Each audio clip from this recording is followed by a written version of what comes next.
Your ship's amazing, Shepard. I've never seen a drive core like this before.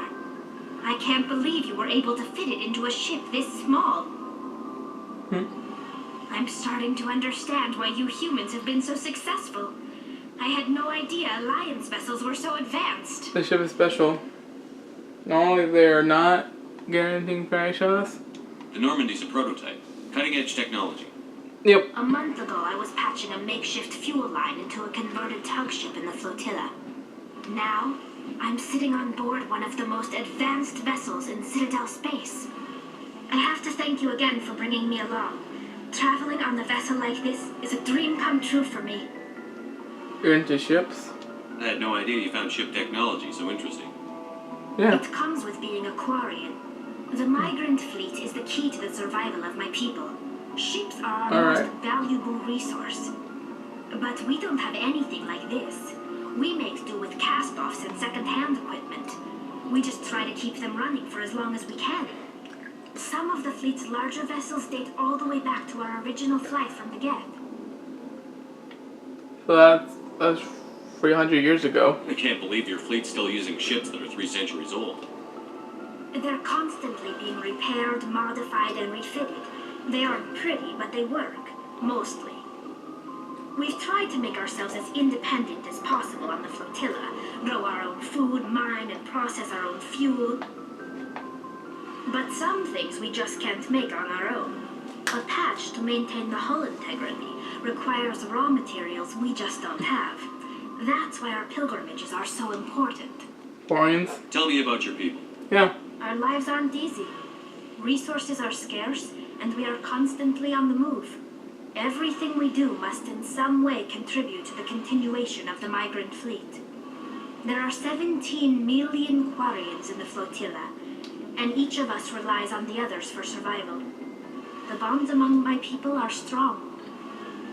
Unfortunately, we have had to surrender many of the freedoms and civil liberties other species take for granted. As a lot of Quarians, and also pretty sad too. What kind of freedoms? Well, it's illegal for parents to have more than one child. If our population grows too much, it would strain our resources to their breaking point. Of course, we also can't allow our numbers to become too few. If our population is in decline, the rule against single births is temporarily repealed. In extreme cases of population decline, incentives are even offered to encourage multiple births. Though the Conclave hasn't had to take such measures in nearly a century. That's your government. The Conclave is our civilian branch of government. Each ship can elect a representative to serve on the Conclave and make decisions that affect the fleet as a whole. On matters that affect an individual ship, however, the captain has the final say. It's a tradition that dates back to the early days, when the fleet was governed by martial law. Fortunately, most captains nowadays are smart enough to have an elected council from their crew to give them advice and guidance. Interesting. So you're dramatic? So the ultimate power rests with elected officials. In practice, the Conclave and the respective council for each ship tend to set the rules that govern our daily lives. But in theory, we are still under military jurisdiction. The 5 top-ranking military officials in the fleet serve on the Admiralty Board. These 5 have the power to overrule any decision by the Conclave in case of emergency. To do so requires unanimous agreement among the Admiralty, and they can only do this once. After that, the entire board must resign their posts. It's a safeguard that served us well. In nearly 3 centuries, the Admiralty Board has only overruled the Conclave 4 times. Geth? I want to know more about the Geth. I doubt I can tell you anything you don't already know. It's been almost 3 centuries since they drove my people into exile. All I know is the story of their origins.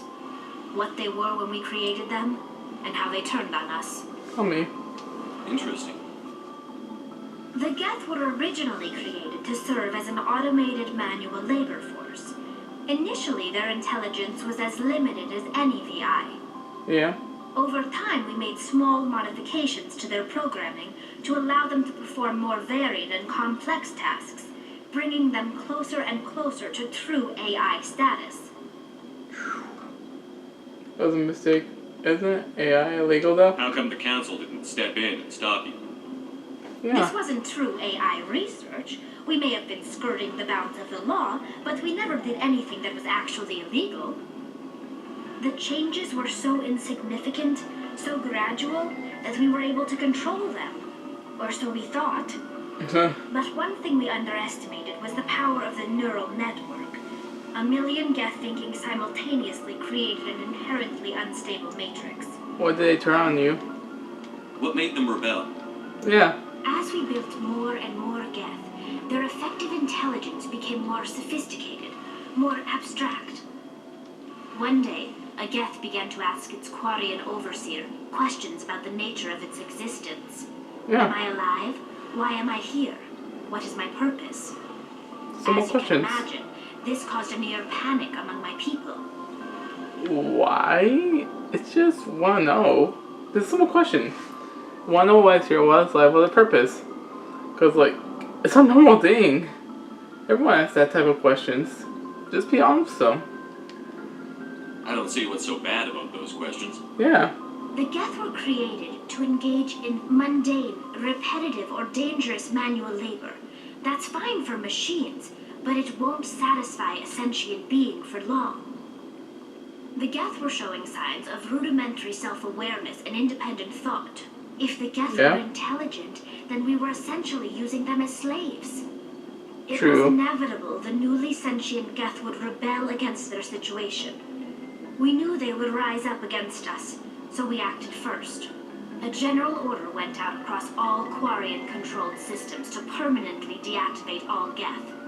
The You feel like Geth responded slaves. to this order violently. They were defending themselves. You can't blame them for fighting for their survival. Yeah. We had no other choice. The Geth were already on the verge of revolution. By acting quickly, we had a chance to end the war before it began. The hope was that most of the Geth would still be little more than machines, incapable of organized resistance. But they had progressed much further than anyone anticipated. The war was long and bloody. Millions upon millions of Quarians died at their hands. In the end, we were forced to flee our own homeworld. We feared the Geth would pursue us, but they never came beyond the veil.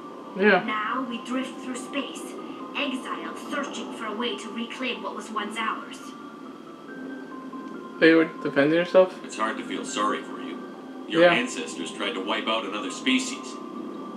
We made a mistake when we created the Geth in the first place, but we did not make a mistake when we went to war against them. If we had not acted, they would have wiped us out. They're a synthetic life form. They have no use for organics. None. Why do you think they cut themselves off from the rest of the galaxy? Why do you think they've killed every organic being who's ever tried to contact them? Not everyone. They didn't kill Saren. What does that tell you? The Geth are not innocent victims in all this. They're afraid, they're scared. They want to destroy us. Not just the Quarians. All organic life. That's why they've joined up with Saren. And that's why we have to stop him. That's not true. They're terrified. They're afraid. Because they know if they go in outer space with our races, they will try to kill them. Because it's dangerous for them to live out there with our organic species because people fear AIs and fear machines. Technically, they're still innocent victims. I want to know more about the pilgrimage. When my people reach maturity, we leave our birth ships and seek acceptance with a new crew. It's necessary to maintain genetic diversity among the fleet. But no ship wants to accept someone who will be a burden on them. So, to prove our worth, we embark on a pilgrimage. We set out alone, leaving the flotilla and our families behind us. We only return once we have found something of value we can bring back to the fleet. Alright. This is presented as a gift to the captain of the respective ship we wish to join. If the gift is accepted, we are welcomed into the crew. Do they always accept it? Can a captain choose to reject the gift? That doesn't happen often. Most captains are eager to increase the size of their crew. It increases their own standing in our society. Even when a gift is not particularly valuable, the captain usually accepts it out of a sense of tradition. However, there is a stigma to presenting a substandard gift. It's not the best way to make a good impression on a new community. Most pilgrims don't return until they find something worthwhile. Well, let's change the topic. I want to talk about something else. Like what? That's all, Tally. See you later. See ya. Alright guys, I'm gonna end it here. The long video is long enough to meet the whole crew. Hey, Shepard. No, alright. You need something? I should go. See you later. Examine. Alright. Well, that was a long video meeting all the crew and stuff, so I'm gonna end it here. Just for us, I'll just hang out. Don't forget to like, subscribe. See you next one.